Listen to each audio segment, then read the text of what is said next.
चाहे वो राजनीतिक व्यक्ति हो चाहे प्रशासनिक अधिकारी हो, बदले की राजनीति से उठाए हुआ कदम याद रखिएगा कि राज हमारा आने वाला है, सूद समेत वापस लेकर आएंगे। आज आप रास्ता दिखा रहे हो, हम दोबारा इंक्वायरी कराएंगे रास्ता है कि नहीं है। आज जो अधिकारी बंदर बांट कर रहे हैं राजनीतिक दबाव में, यह मत सोच लेना कि हम अगले राज्य में कहीं ट्रांसफर होकर चले जाएंगे। इंक्वायरियां कराएंगे, सस्पेंड कराएंगे। राजस्थान की राजनीति में एक बार फिर से दिव्या मदेरणा की दहाड़ सुनाई दी है। ओसिया दौरे पर पूर्व विधायक दिव्या मदेरणा ने न सिर्फ जन सुनवाई की बल्कि बीजेपी और प्रशासन दोनों को खुले मंच से ललकारा। किसानों के अलावा दलितों के मुद्दे पर भी दिव्या खुलकर बोली। कांग्रेस पार्टी के राष्ट्रीय सचिव और ओसिया से पूर्व विधायक दिव्या मदेरणा इन दिनों अपने क्षेत्र के दौरे पर हैं। दिव्या मदेरणा ने अपने विधानसभा क्षेत्र के करीब 1.5 दर्जन गांवों का दौरा किया। वहां उन्होंने लोगों की समस्याएं सुनी और अधिकारियों की कार्यशैली पर सवाल उठाए। दिव्या ने कहा कि जहां उन्होंने अपने कार्यकाल में 300 ट्यूबवेल दिए, वहीं वर्तमान विधायक भैराराम सियोल ने 2 साल में सिर्फ 9 ट्यूबवेल दिए। दिव्या ने यह भी कहा कि अफसरशाही और राजनीतिक दबाव की वजह से किसानों के साथ न्याय नहीं हो रहा। उन्होंने चेताया कि अगली सरकार कांग्रेस की आएगी और जो किसानों के साथ अन्याय करेगा उनके खिलाफ कड़ी कार्रवाई की जाएगी। आपको बता दें कि भवाद और बावड़ी में ग्रामीणों ने जमीनों और पट्टों के मामले में बड़े पैमाने पर भ्रष्टाचार का आरोप लगाया है। दिव्या वहां धरने पर बैठे लोगों से मिली और प्रशासन की चुप्पी पर सवाल उठाए। उन्होंने कहा कि जनता के अधिकारों से खिलवाड़ बर्दाश्त नहीं किया जाएगा। दिव्या मदेरणा ने मंच से अधिकारियों को भी सीधी चेतावनी देते हुए कहा कि जो अधिकारी राजनीतिक दबाव में बंदरबाट कर रहे हैं वो ये ना समझे कि ट्रांसफर से बच जाएंगे। अगली सरकार कांग्रेस की आएगी तब उन्हें चुन चुन कर सस्पेंड किया जाएगा।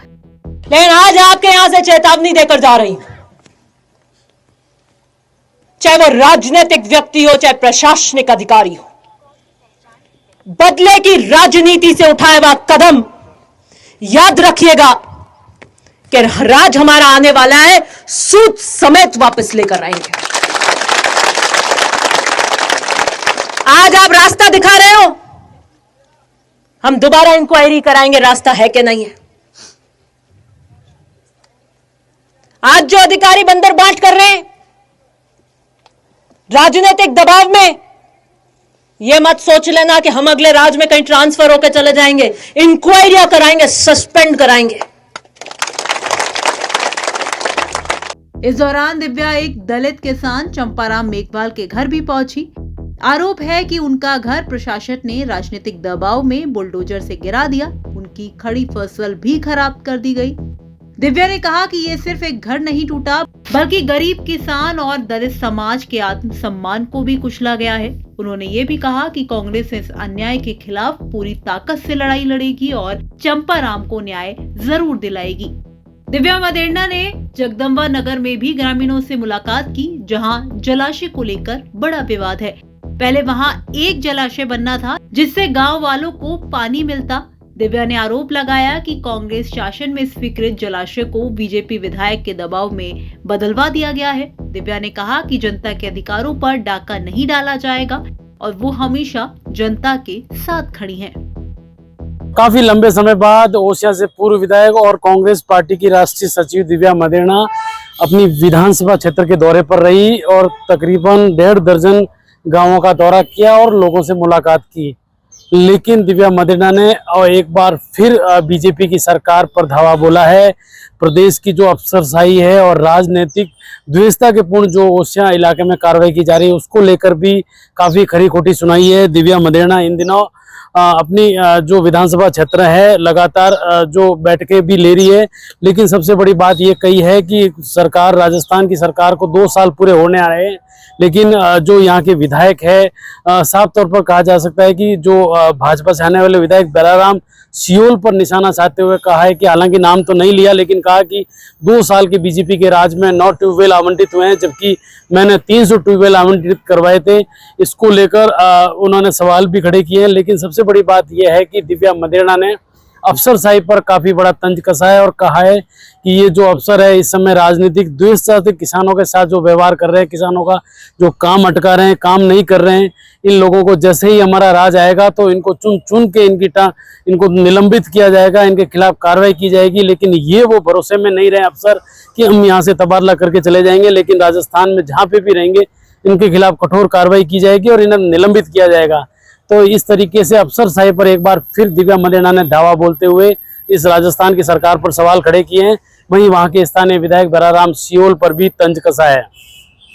आपको बता दें कि हाल ही में नागौर सांसद हनुमान बेनीवाल ने भी अफसरशाही पर सवाल खड़े किए थे। जिस तरीके से जोजरी नदी जो थी उसको लेकर जो धरना चला था उस पर भी सवाल खड़े करते हुए कहा था कि अफसरशाही हावी है। और इसी के बाद दूसरे तीसरे दिन भी लगातार दिव्या अपने जो विधानसभा क्षेत्र के इलाकों में घूम रही है और वहां पर अफसरशाही को भी ये एक मैसेज दे रही है कि आप अगर किसी किसान के साथ राजनीतिक द्वेषता के चलते अगर उनका काम अटका रहे हैं या उनको परेशान कर रहे हैं तो ध्यान रखें, आने वाली सरकार कांग्रेस की होगी और उसमें उनके खिलाफ चुन चुन के कार्रवाई जिस तरीके से इस बार की जा रही है, उनको चाहे वो ट्रांसफर होकर कहीं भी चले जाएंगे लेकिन उन्हें छोड़ा नहीं जाएगा। मध्य प्रदेश में संगठन का काम देखने के बाद वहाँ काफी समय बाद जो ओसियां से पूर्व विधायक दिव्या मदेरणा अपनी विधानसभा क्षेत्र के दौरे पर रही और लोगों से जन सुनवाई की और लोगों की जो समस्याओं को है वो बहुत करीबी से जाना। लेकिन ओवरऑल देखा जाए तो ये एक साफ तौर पर सियासी संकेत दिया गया है। दिव्या मदेरणा ने साफ कहा है कि जो अफसर जो तैनात है विधानसभा क्षेत्र में या जो पुलिस से है, जो अन्य जो डिपार्टमेंट के जो लोग अफसर तैनात है वो सब संभल जाएं, किसी भी किसान के साथ राजनीतिक द्वेषता के चलते काम ना करें, उनको उनकी प्रायोरिटी से काम करें। अगर ऐसा कुछ किया तो आने वाले समय में इसका बुरा परिणाम देखने को मिलेगा। जनता की आवाज उठाकर दिव्या मदेरणा ने साफ कर दिया है कि वो सिर्फ सत्ता नहीं न्याय की लड़ाई लड़ रही हैं। अब देखना होगा कि क्या ये संघर्ष उन्हें एक बार फिर से ओसिया की राजनीति में वापसी दिला पाएगा। आप दिव्या मदेरणा के इस दौरे और उनके तेवरों को लेकर क्या सोचते हैं, कमेंट बॉक्स में हमें लिखकर बता सकते हैं। मारो जोधपुर में फिलहाल इतना ही। ये खबर भेजी थी जोधपुर से हमारे रिपोर्टर अशोक शर्मा ने। फिर हाजिर होंगे आपके शहर की एक और खबर के साथ। नमस्कार।